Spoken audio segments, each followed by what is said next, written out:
For joining me on this Indic chat. So I want to begin by asking three questions.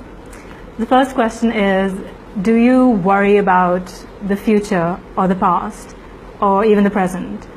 And you can just answer within yourself. Okay? The second question is, do you want something that you don't have right now? So it can be anything, a house, a car, a job, promotion, whatever, right? And the final question is, do you often wonder about the purpose of your life, what you should be doing, why you're here, the purpose of your existence? I think I'll be quite accurate in saying that most of us would answer yes to these questions, because these are, in a sense, the afflictions of the human condition, right? Take anxiety, for example. There's estimates out there that say that 40% of American adults suffer from some kind of anxiety disorder, which is significant, right? And considering that America is one of the richest countries in the world, it's it's pretty bad, right? And I can attest for myself, and I can say that I've suffered from these afflictions as well. And what that did to me was that it really kind of prompted me to ask a lot of questions, like lots and lots of questions, really. Questions about, questions like, why are some people happier than other people, even in the same situation, say? Questions like, is there a right way of looking at life, right? Because something that I realized very deeply was the fact that everything is so relative in life, right? And our experience of life is so dependent on our individual perception. And so I just had this really nagging yearning to know if there is any one correct or right way of living life or looking at life, right? And so my book, From Dior to Dharma, asks these kinds of questions, basically. And in this Indic chat, I'm going to be talking about this book, about why I wrote it, and I'll also talk a little bit about spirituality and yoga and its relevance in the world today. I'll also do a little bit of reading from the book. I'll read a very short excerpt, and then towards the end we can do a little bit of Q&A in case you guys have any questions. So you can just type your questions in the comments section even as we go along, but I'll take a look at them only at the end. So we can do that. And just before I kick off, I'd like to thank the Indic Academy, the Indic Book Club, and the media partners, Swarajya Magazine and Creative India Magazine, for giving me the opportunity to do this talk. So yeah, thank you. So this book, From Dior to Dharma, it draws, very heavily on my own life and on the lives of people that I've had the opportunity to observe.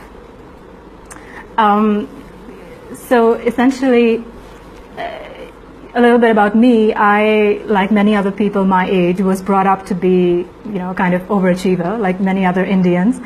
But luckily for me, I was always quite intellectually stimulated, and so I did quite well in school and college, and then I went on to do a master's at Cambridge and then an MBA at INSEAD. And then I began working in finance, mainly in London and Paris. And I was actually working in investment banking in London when the financial crisis broke out. And that, I think, was, a time of great churning in the West, right? Especially for those of us that worked in the financial sector at the time. We saw it firsthand, but, later on, the broader economy began to see that also, and then, the world at large, right? But for me, as a 24, 25-year-old, going from, seeing things go from bright and shiny and expensive corporate dinners and parties to suddenly, huge financial institutions collapsing and hundreds and thousands of people losing their jobs, was deeply disturbing, right? And if not downright disillusioning. So it really, really shook things up, and for me personally as well. Seeing your senior colleagues being made redundant, carrying out their belongings in boxes and leaving the bank, and just seeing the trading floors at the bank, completely empty, looking like like battlefields after a war, was very chilling. And so this book includes a lot of my experiences from my time in London, and then also in Paris, and then later now in India. So Maya, who is the protagonist of the novel, she has a very enviable life on the outside, but something's eating at her on the inside. So she's achieved a lot of the dreams that she had, and she's at a place where she's kind of wondering, now what? Where do I go from here? And she has this very deep sense of something being wrong. Not wrong in the sense of like she's made any wrong decisions or made any mistakes or any regrets or anything, but just a feeling that she's not in sync or not in tune with the essence of life, if you will, with the existential rhythm, with what we call Dharma, which is sort of the law of life in a sense, right? And so as they say, out of suffering and confusion comes the opportunity to seek the truth, right? And so the book really, it describes her journey as a spiritual seeker.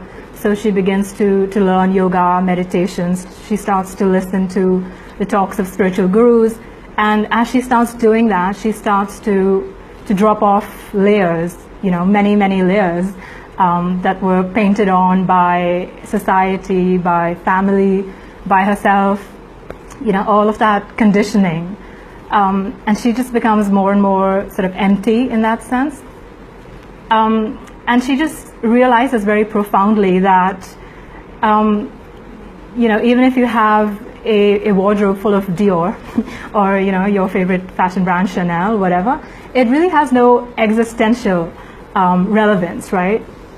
So the book draws a lot on my own life, but at the same time I feel like it could be anyone's life, because these are sort of universal themes, right? And at the risk of sounding somewhat pretentious, I would say that the book itself is somewhat like life, in the sense that it is partly true in terms of what is true of my life. It's partly made up, which is a lot of our lives are made up, and there's a bit of magic thrown in. So in fact, for instance, towards the end of the book, there is a development where people who've read the book have asked me, was that true? And I'm not going to reveal the answer here, but if you read the book and if you have that question, then you can get in touch, and I'll give you a personal answer on that one. And then at the same time, there's some spiritual truths woven into the book, like like being aware of the present moment, not being lost in our thoughts and emotions. But at the same time, I should make very clear that I'm not a spiritual scholar in any sense of the term, and I have absolutely no interest in intellectualizing about spirituality. So this book is not based on any kind of research, right? It's research in the traditional sense, so it's not based on any information research. You could say it's based on inner research, maybe, yeah. So I tend to write about what's true in my experience, what I know to be true, and of course, I'm greatly guided by the light of spiritual masters who have, and do speak about the truths of our existence, right? So let me tell you now about why I wrote this book. So I would say there are 3 reasons, really. First is that I love writing. It's something that I've always done as far back as I can remember. Whether it's writing in my journal, or just actually more often just scribbling notes on the go. Whenever an idea would strike me, wherever I was, just pull out my phone, just make a note. I'd be riding in a train maybe, and some kind of odd description about the railway track would strike me, and I'll just make a note on that. Or I'm walking home from work, and I look at the moon and suddenly inspired to write something.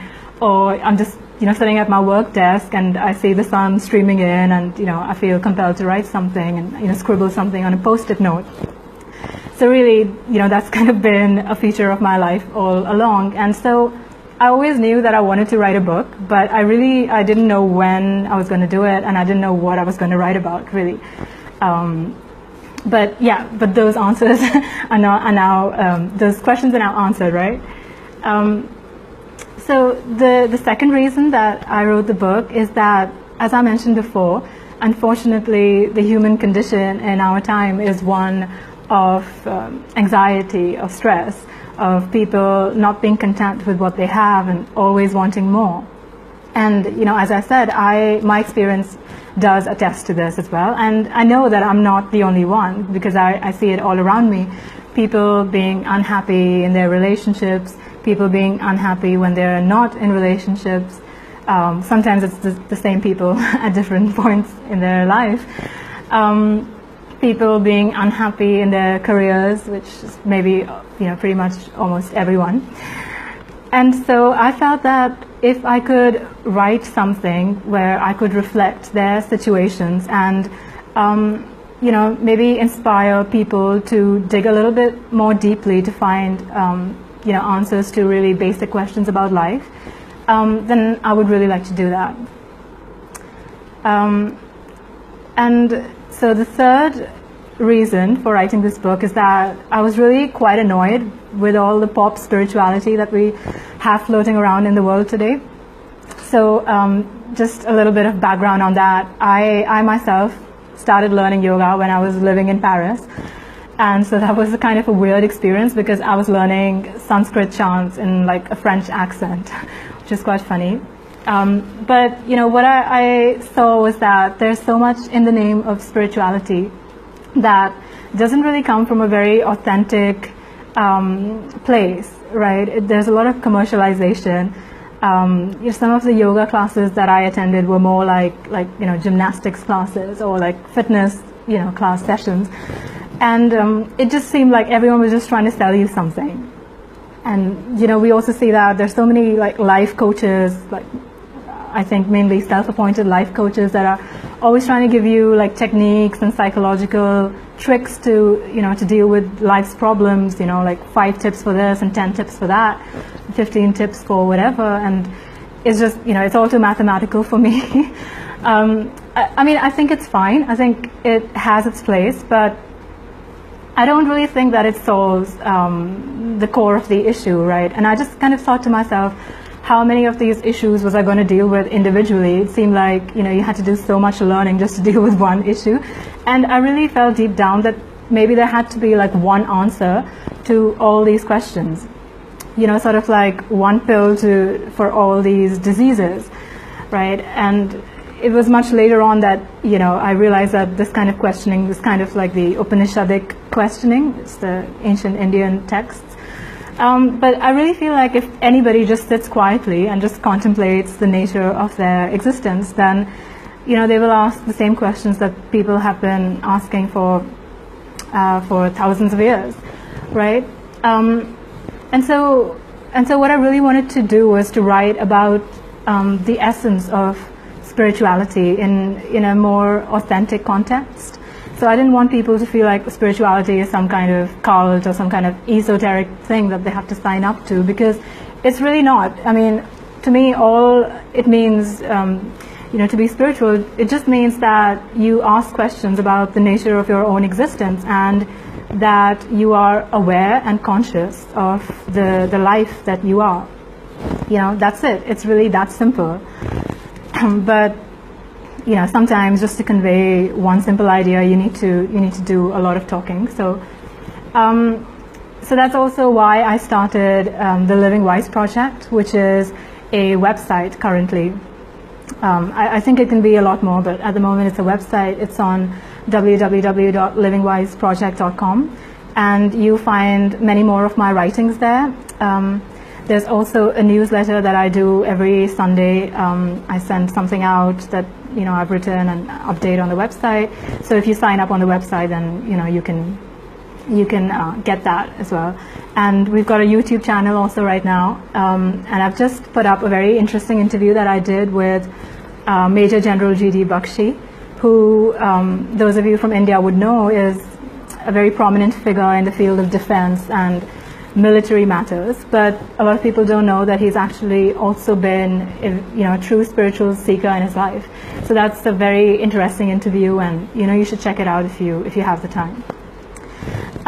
So the Living Wise Project, the aim of this venture really is to help people create and live more conscious lives. And I really think that there's so much wisdom and knowledge in India that can be so useful to the rest of the world, and can help answer so many questions that the world has right now. And so the Living Wise Project really is my small way of trying to connect people to that wisdom and that knowledge. So what I'll do now is I'm just going to read a very short excerpt from my book. I'm going to read from chapter 8, which is the second to last chapter, and the chapter is called India the Beautiful. So it's quite topical for right now. So I'll just read a very short excerpt. October is not a fallen month in South India. Unlike in temperate lands, there is no surrendering of the leaves, first to non-verdant hues and eventually to the ground. The trees don't avert their gaze like they do in Paris in autumn, embarrassed by their state of undress. On the contrary, with the worst of the summer heat beaten into retreat and rain clouds standing on guard, ready to burst when needed, nature seems to run amok, setting the environment afire with life, creating a flora as intense and flavorful as the South Indian curries. In fact, with plump jackfruits blazing on treetops, the excitement of pepper vines bursting into tropical fragrance, chili plants trampling aggressively over weeds, and coconut trees stumbling drunkenly into every other plant and tree around, one beholds, smells, and almost tastes an uncooked curry of a forest. Unlike the faded and often insipid hues of much higher latitudes, Mother Nature here, sweating with inspiration in the humid warmth, pushes colors to their most vibrant extremes.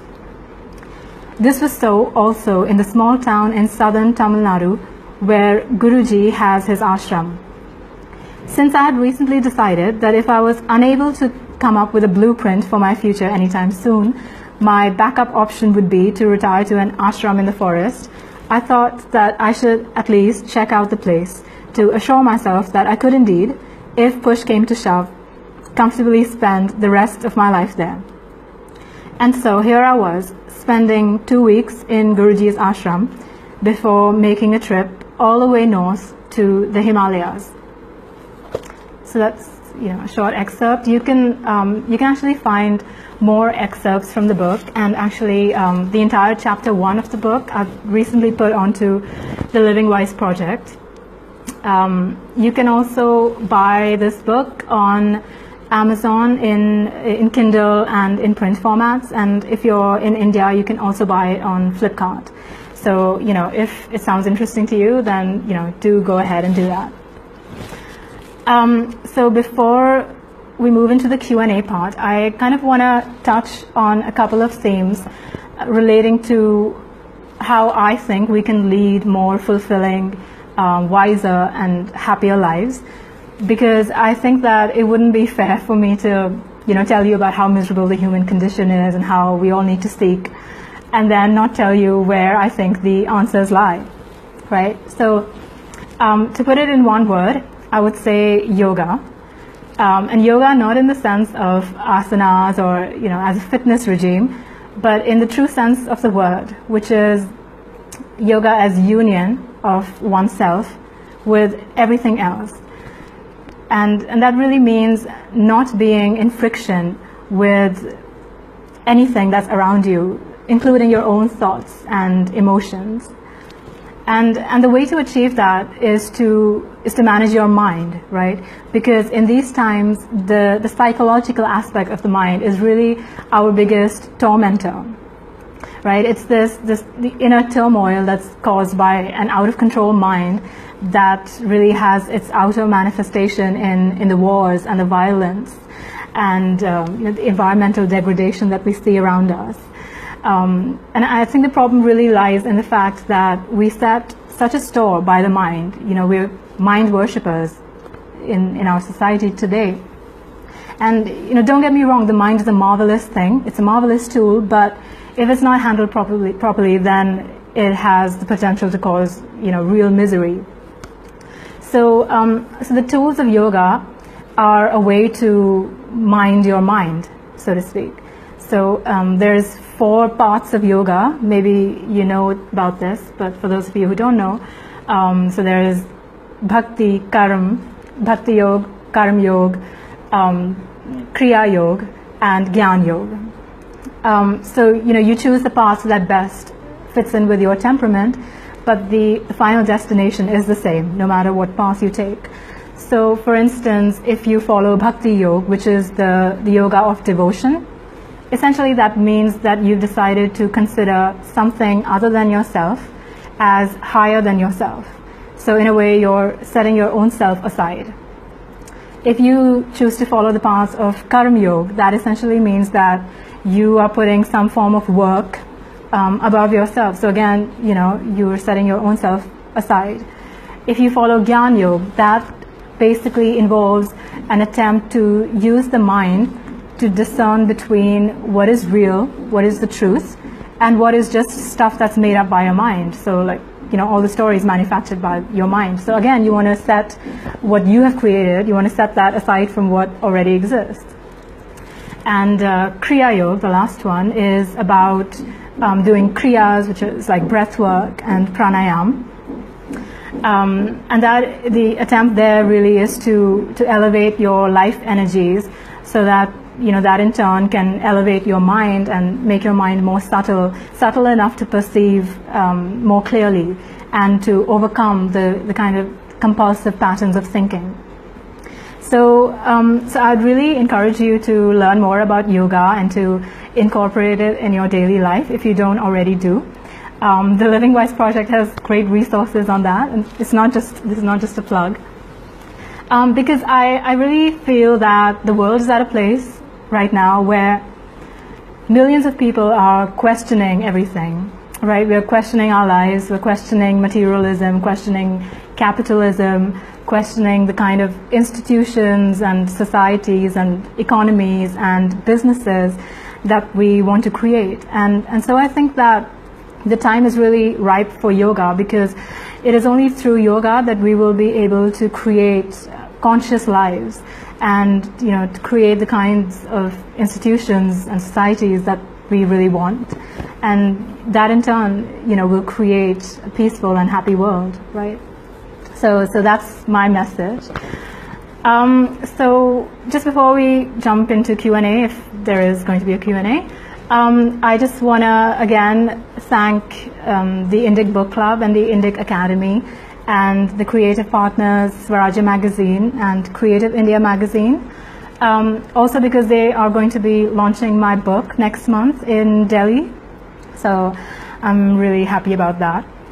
So do grab a copy of this book if what I've said to you sounds interesting, and you can check out Living Wise Project, and if that resonates with you and you feel like you want to contribute some of your own writings to it, then I'd be very happy to help you do that.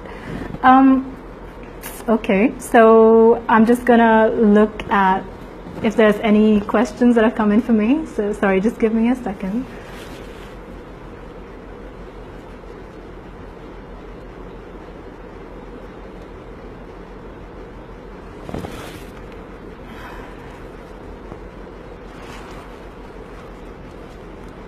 Okay, the excerpts from South India, Rahas Subhash, the human condition. Do you think your book presents a different take through the Indian lens? Yeah, Subhash, thank you for your question. I actually haven't read his book. I know I have a quote from Albert Camus, but I haven't actually read his book. I think I may have read this book actually a long time back, but I don't feel like I'm in a position to comment on it. Just generally from a very kind of general angle about what the Western concept of existential crisis is, I think the questions are the same, right? The questions all come from the same place in the sense of questioning, the purpose of life and, what it's all about. But I don't, I feel like in the Indian culture and the Indian traditions, we've dealt more profoundly with these questions and come up with more profound answers. So that's really my take on it, because I know from my experience through learning yoga, meditation, listening to spiritual gurus and so on, that that's really sort of helped me to answer a lot of the questions that I had. Okay, Dimple, any other book in the offing? So, I do have ideas for other books. I really want to write something in nonfiction. So I have a couple of ideas, but very much just at the idea stage. I'm just kind of jotting down notes and ideas.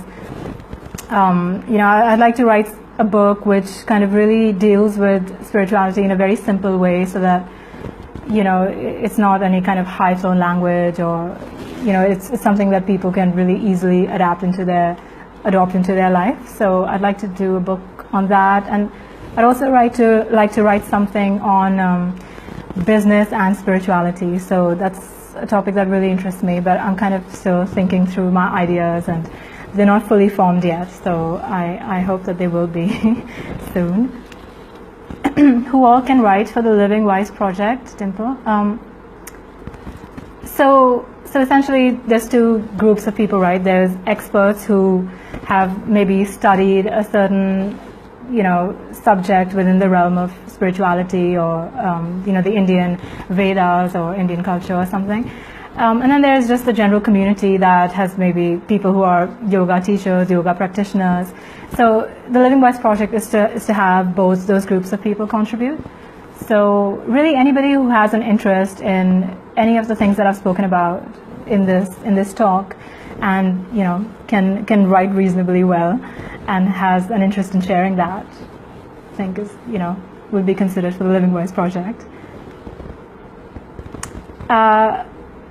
Sridharanji, who is the Guruji that you refer to? I would like to keep it anonymous. I have my strong influences, but I think it wouldn't be right for me to say that I follow one particular guru only, because I actually do listen to a lot of different masters, and maybe, I don't know if I'm unique in this, I'm probably most likely not, but I feel like they all say the same things. So, I listen to, people of the lineage of Ramana Maharishi and Sadhguruji, who has been a huge influence in my life. Maybe he doesn't know it, maybe he does. But, and in fact, my introduction into spirituality, into Kriya Yoga, was through Autobiography of a Yogi, so Yogananda Paramahans. That had a very profound impact on me. So I don't really want to name one person as such, because I feel like they've all equally contributed. I also really have enjoyed reading Sri Aurobindo's works. So yeah, it's kind of vague. So you'll see in the book that I've kind of left it vague, and I speak about like my gurus who don't know me. So that's my way of kind of keeping it vague. Although, yeah, the ones that I've mentioned have been the biggest influence for me. Okay.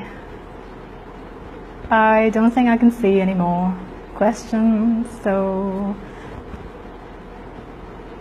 I think we'll wrap it up there. I hope you've enjoyed this. I hope I wasn't too boring. Sorry, there's people writing in. I can't see it on my... I'm just going to refresh. Sorry, 1 second. I can see it here, but not on my big screen. Kiran, any tips on encouraging Generation X kids to learn about Indian philosophy and wisdom without making it sound like a very... Yeah, I mean, so that's one of the reasons I set up the Living Wise project, because when I was learning yoga, which was... I really only got into this like a year ago. I'm not one of those people that has been, doing yoga and meditation for years and years and years. It's not like a hobby for me. It's not like been my thing or anything.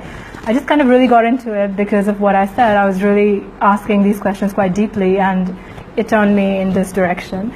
And then when I was learning about yoga and all of this stuff, all of the websites that I found on the internet were just all non-Indian websites. And, very often, like I said, like very pop spirituality. And then if you looked at most of the Indian websites, they were, in my opinion, and I don't want to offend anyone, but they just seemed quite serious, and it didn't feel like, to me, it didn't, they didn't feel appealing. So, and so my attempt with the Living Wise project is really to present all of the good things about, all of the good knowledge and wisdom about Indian culture, yoga and meditation and Ayurveda and everything, presented in a way that's engaging and compelling to the younger people. And I really think that younger people don't really care about so much about, the kind of like, the scriptures or where it's coming from. They just want to know, like, what are the practical things that I can, take into my life, incorporate into my life. What can I really use from all of this? So there is a little bit of work to do about, distilling some of that information, making it sound more relevant and, more directly engaging. But I do think that, because of the changes we've seen in the world, and like I've spoken about, people are really questioning a lot of things. The world is going through a lot of changes, so people are naturally turning inwards and looking for answers and solutions. So I think there's already a natural momentum, and if people who do have the knowledge or the urge to share wisdom and knowledge do come out and contribute, then I think we can have much more wiser societies and live better lives and be more spiritually evolved, if you want to put it that way. I don't know if I'm missing other questions. Let's see. Dun, dun, dun. Okay. I think I've gone through Subhash's question. Okay, I think I've gone through all of them. I'm sorry if I can't see some of them. If there's outstanding questions, then I'll respond to you after I log off this thing. So thank you all for watching and for being so patient. I hope that was worth your time, and have a great rest of the evening. If you're in India, and if you're outside India, then have a great rest of the day. Or if you're in Australia, like my brother, then have a great night. All right, thanks a lot. See you guys. Bye-bye.